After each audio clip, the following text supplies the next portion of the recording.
ਹਾਂ ਬਈ ਸ਼ਮੀ ਨੂੰ ਸਾਰੀ ਦੁਨੀਆ ਜਾਣਦੀ ਹੈ ਟੈਨਸ਼ਨ ਨਾ ਲਵੋ ਉਹ ਮੁੰਡਾ ਆ ਗਿਆ ਤੇ ਜੇ ਉਹਨੇ ਦਗਿਆ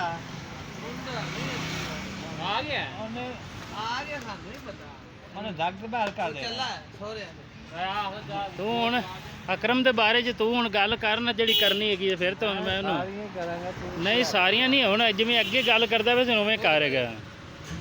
ਉਹਨੂੰ ਸਾਰੀਆਂ ਇਹ ਮੁਮਤਾਜ਼ ਖਾਨ ਹੈ ਜਨਾਬ ਜਾਓ ਟਾਊਨ ਦੇ ਵਿੱਚ ਜਨਾਬ ਰੇੜੀ ਲਾਈ ਹੈ ਐਚ1 ਦੇ ਵਿੱਚ ਤੁਸੀਂ ਐਡੀ ਗੰਦੀਆਂ ਗੱਲਾਂ ਨਾ ਕਰੋ ਯਾਰ ਦੇ ਨਾਲ ਯਾਰੀ ਨਿਭਾਓ ਨਾ ਹਾਂਜੀ ਬਿਲਕੁਲ ਤੇ ਜੀ ਇਹ ਤਾਂ ਨਾ ਹੋਵੇ ਬਾਅਦ ਵਿੱਚ ਤੁਸੀਂ ਅੱਗੇ ਨਾ ਇਹ ਜਨਾਬ ਬੜੇ ਪਕੌੜਿਆਂ ਦਾ ਸੈਕ ਹੈ